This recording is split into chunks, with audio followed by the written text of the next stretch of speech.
I'm Master Deputy Clint Leakley with Sheriff's Office Training Division, and this is Inside HCSO.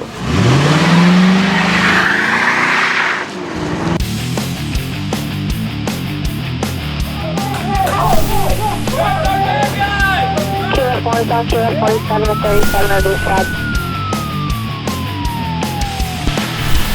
SO1, we've got them. 1015 times 1, stand by. 378205846.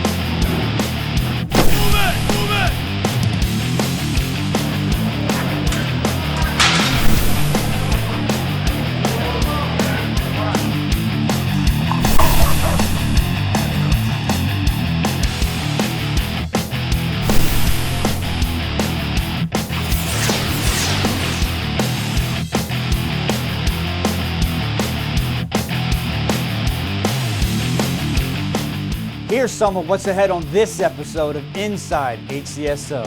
An alarm call at a warehouse proves false, but reveals an illicit secret next door. A robber in a scream mask terrorizes a bank in Carrollwood. And local law enforcement hits the streets to support Special Olympics. Hello to all and welcome. I'm Captain Chad Chronister. Let's get to it. Let's go inside HCSO. When deputies were dispatched to an alarm call at a warehouse in Brandon, little did they know what was happening next door. With diligent police work and a search warrant, this case grew and grew. Here's the story. District 2 Patrol received a phone call of an alarm at this location, and once they arrived at this location, they entered to make sure that no suspects were inside the business here. And once they determined that no suspects were inside, while they were going through the building, they observed a strong smell of marijuana and was able to observe marijuana plants as they went through the business. Marijuana growers try and mask the smell of the marijuana coming out, and they built this wall along with the insulation to keep the smell in. This is a very elaborate operation that they had here, but looked like they were they tore this down and getting ready to start up again. Very rarely do we find them in a storage unit that they have a full-blown operation inside of a storage unit. Also in the buckets we have finished product from the marijuana that they were able to harvest. This normally goes anywhere probably from $2,000 to $2,500 a pound for this marijuana. It appears he's been doing it a while, and he did know what he was doing to have this setup that he has. Two degenerates with no conscience invade the home of a 91-year-old disabled man, pushing him to the floor and stealing jewelry. Their descriptions are a bit vague, but we know the pickup truck they were driving. Here's more. The victim was a 91-year-old amputee. Answered a door knock at his door. When he opened his door, there was two gentlemen standing there, which in turn they handed them a pamphlet describing that they do roof repairs in the area. When the victim took the paper from one of the subjects, that person actually shoved them down to the ground. The second subject entered the residence into the main bedroom, at which point they ransacked the whole bedroom, taking numerous items of jewelry, costume jewelry, gold, that type of items from the bedroom. They both then fled the area in a newer model silver Chevy Silverado with chrome rims on there with a tunnel cover type thing across the bed of the pickup truck.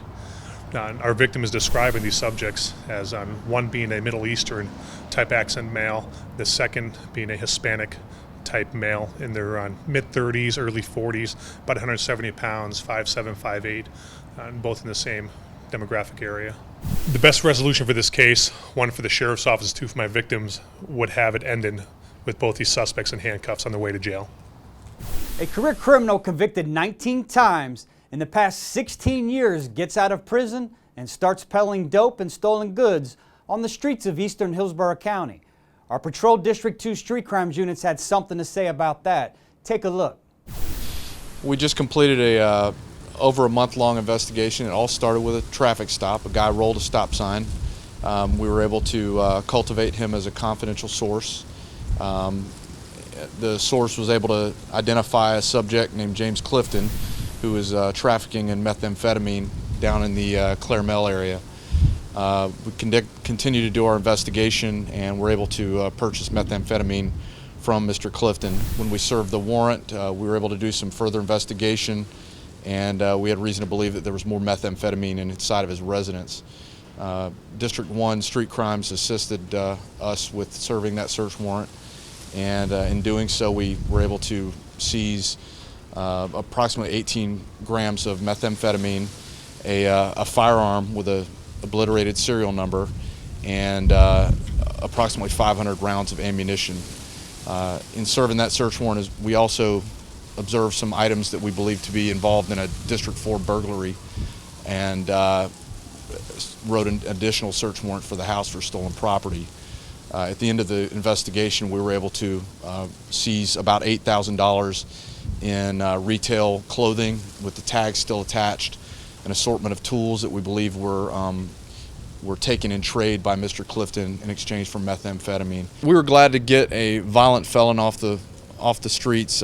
He's a product of that revolving door that we're all aware of, and hopefully this time through our investigation we're going to be able to slam that door closed once and for all. 2 surveillance videos, 2 armed robbers. All it takes is 1 phone call from you. Please share any information you can.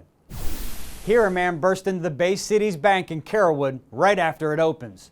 Carrying a knife and wearing a blue hoodie, gardening gloves, and a Halloween mask, the robber hurdles over the counter. He yells at the teller for cash, then decides to empty the cash drawer himself. He tried without success to do the same to another cash drawer. Employees last saw the robber bolting out the front door and speeding away in a white sedan. This video shows a man in a ski mask, wearing latex gloves and carrying a pistol, rushing into a racetrack convenience store on West Hillsborough Avenue in Town and Country. He barks at the clerk to open up the cash register. His face is not visible, but there is clear audio of his voice. Listen closely and call if you have any information. Come on, register. Now. All right. Right now. Come on. Hurry up. Hurry up. Right now. Let's go. All right. Come on. Faster. All right.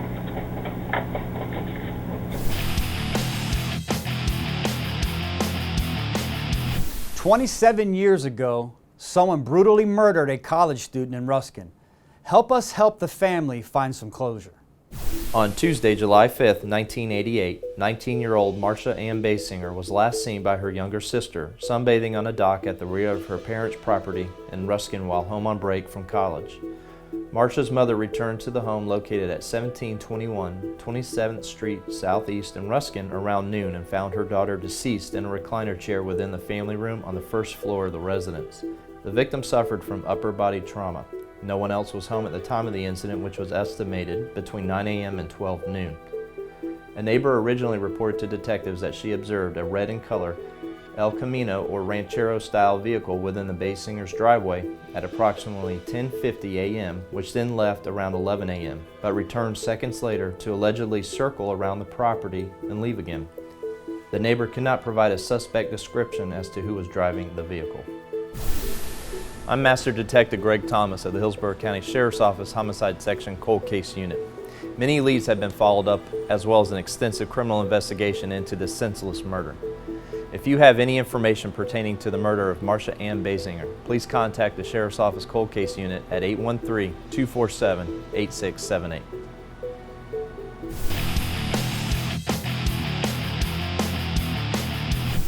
A homeless couple roamed the streets begging for pennies until they happened to cross Major Ray Lawton, who extended a helping hand through the Patrol District 3 Homeless Initiative. Here's the story. Well, we were panhandling because of the fact that we didn't have any money, we didn't have no shelter, we didn't have any food. So the best thing that we knew how to do to get help, because we went to all the ministries and all the churches and we couldn't find any help, so we panhandled, and this guy come rolling in and told us we couldn't do that anymore. He come on and asked us, do you want help or not? And we said, yeah, you know, we've been asking for help all around, but we couldn't get the help. And he says, then I got connections. And he says, and I'm going to get a hold of Stephanie right now. And he did it right then and there where we were standing. Then Stephanie became our guardian angel. You know, I mean, any place we needed to go, she was there. We needed to get IDs, she took us. We needed My wife has medical issues, and we got the Hillsborough County health insurance. She took us down to the shop, and we found out that we're approved for housing. We're next on the list for housing. I had gotten an interview for a job at the Macaroni Grill, and I was worried, and Stephanie asked me, well, why are you worried? I was like, well, because I don't have chef pants and slip-resistant shoes. And then she calls me up and she goes, my captain, Chad Cronister, gave me $100. And with his help, I was able to go out and buy my chef pants and my slip-resistant shoes so that I can go to work. Approximately 3 years ago, Deputy Stephen Donaldson started the Homeless Initiative. We started talking and we determined that crisis intervention and homeless initiative go hand in hand. It's been very successful in our agency. We've solved a lot of problems and helped a lot of people. That'll do it for another episode of Inside HCSO. Sheriff David G. and all the employees of the Hillsborough County Sheriff's Office value your interest and your support. Don't miss a beat. Like us on Facebook and follow us on Twitter. Something special was happening on Bayshore Boulevard recently. A bunch of police types took off their gun belts and laced up their sneakers for the annual law enforcement torch run that benefits Special Olympics Florida. The torch made its way up Bayshore to the Tampa Convention Center for a ceremony and a check presentation. Through donations and sales of Special Olympics caps and t-shirts, the Hillsborough County Coalition generated nearly $85,000 for the charity. The torch will be carried through other counties until it reaches the state games near Orlando in mid-May. Please check back for another episode of Inside HCSO. Until then, stay safe, Hillsborough County.